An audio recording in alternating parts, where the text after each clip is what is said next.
و مکرم اساتذۂ کرام و طالبان علوم نبویہ، السلام علیکم ورحمۃ اللہ وبرکاتہ۔ لک الحمد یا اللہ والصلاة والسلام علیک یا رسول اللہ، اما بعد فاعوذ باللہ من الشیطان الرجیم، بسم اللہ الرحمن الرحیم۔ هل يستوي الذين يعلمون والذين لا يعلمون؟ صدق الله العظيم۔ وقال النبي صلى الله تعالى عليه وسلم: طلب العلم فريضة على كل مسلم ومسلمة۔ آئیے ایک بار درود پاک پڑھتے ہیں، اللہ رب محمد صلی اللہ علیہ وسلم، نحن عباد محمد صلی اللہ علیہ وسلم، صلاة و سلام علیک یا رسول اللہ صلی اللہ تعالی علیہ وسلم۔ میری تقریر کا موضوع ہے ملک کی تعمیر و ترقی میں مدارس اسلامیہ کا کردار۔ محترم سامعین کرام، ہندوستان کی تاریخ گواہ ہے کہ کوئی بھی قوم تعلیم کے بغیر ترقی نہیں کر سکتی، کیونکہ جہالت اندھیروں کا نام ہے اور تعلیم روشنی کا چراغ ہے۔ قرآن مجید کی پہلی وحی اقرا سے یہ پیغام ملتا ہے کہ علم ہی انسان کی کامیابی اور قوم کی ترقی کی بنیاد ہے۔ جب ہم اسلامی تاریخ کے آئینے میں جھانکتے ہیں تو ہمیں مدارس اسلامیہ کی روشن مثالیں ملتی ہیں۔ یہ وہ مقدس ادارے ہیں جہاں امام ابو حنیفہ جیسے فقہا، امام بخاری جیسے محدثین اور امام غزالی جیسے مفکرین نے علم حاصل کیا۔ یہ مدارس ہی تھے جنہوں نے اسپین، بغداد، نیشاپور اور مبارک پور میں علم کے چراغ جلائے۔ جب دنیا جہالت کے اندھیروں میں ڈوبی ہوئی تھی تب یہ مدارس علم و حکمت کے مینار بنے ہوئے تھے۔ کیا ہے مدارس اسلامیہ؟ مدارس اسلامیہ وہ ایسے قلعے ہیں جو ایمان کی حفاظت کرتے ہیں۔ مدارس اسلامیہ وہ ایسے نخلستان ہیں جہاں جہالت کے ریگستان میں علم کی چھاؤں دیتے ہیں۔ مدارس اسلامیہ وہ ایسے مینارے ہیں جو قرآن و سنت کی روشنی دکھاتے ہیں۔ مدارس اسلامیہ وہ ایسی شمعیں ہیں جو ہر اندھیرے میں اجالے دیتے ہیں۔ مدارس اسلامیہ وہ ایسے محافظ ہیں جو میدان کی سرحدوں پر دین کا پہرا دیتے ہیں۔ اب ذہن میں ایک سوال پیدا ہو سکتا ہے کہ مدارس نے قوم کو کیا دیا؟ تو جواب ہے، قوم میں دینی و اخلاقی شعور پیدا کیا۔ مدارس نے عوام کو حلال و حرام کی پہچان کرائی، عدل و انصاف کا شعور دیا اور اسلامی اقدار سے روشناس کرایا۔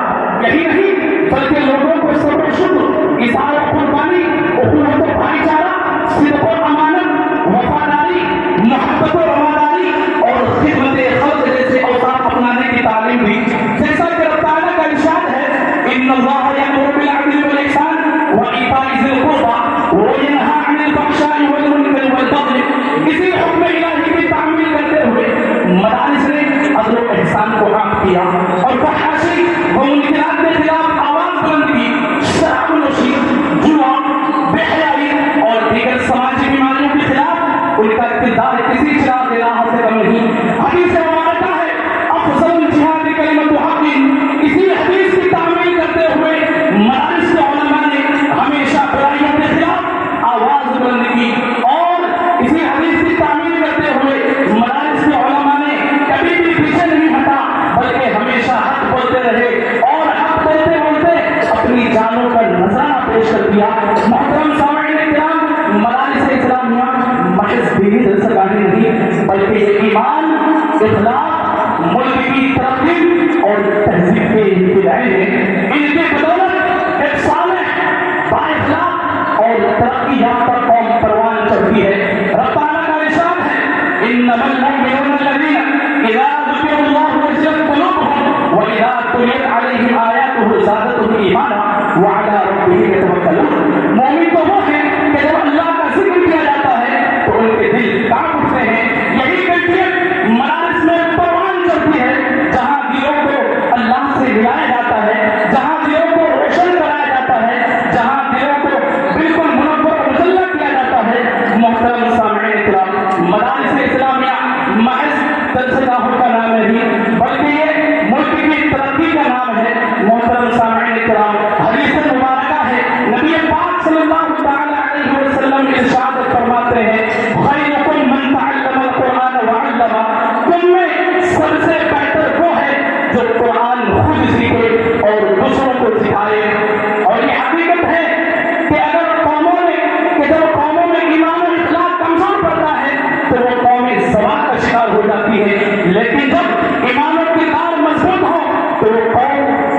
کی قیادت کرتی ہیں۔ مدارس اسلامیہ ہی وہ چراغ ہیں جو ہماری نسلوں میں دینی غیرت، ملی حقیقت، ایثار و قربانی اور انسانیت کی خدمت کا جذبہ بیدار کرتے ہیں۔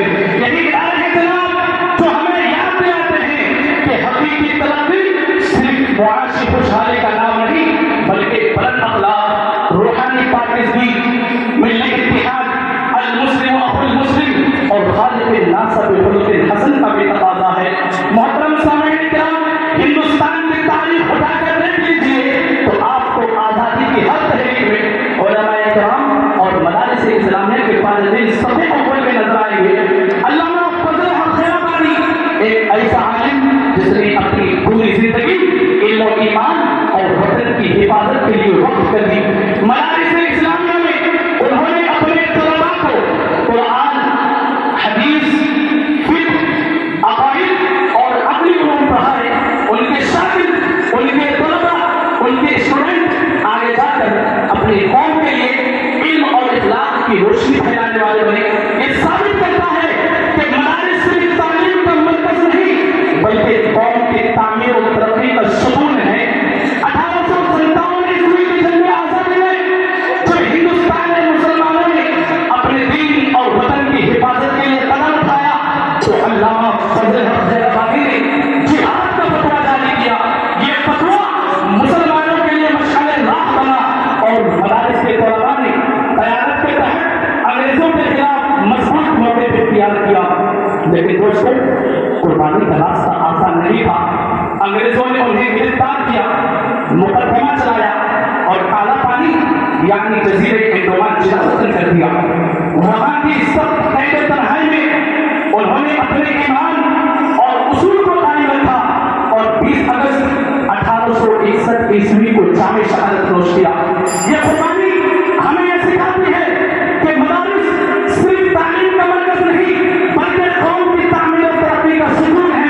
آج ہم آزاد فضا میں سانس لے رہے ہیں، تعلیم حاصل کر رہے ہیں اور ملک کی ترقی میں حصہ لے رہے ہیں۔ یہ انہی بزرگوں کی محنت اور قربانی کا نتیجہ ہے۔ مادر علمی الجامعۃ الشرعیہ زندہ باد، اساتذہ کرام پائندہ باد، وما علینا الا البلاغ۔ السلام علیکم ورحمۃ اللہ وبرکاتہ۔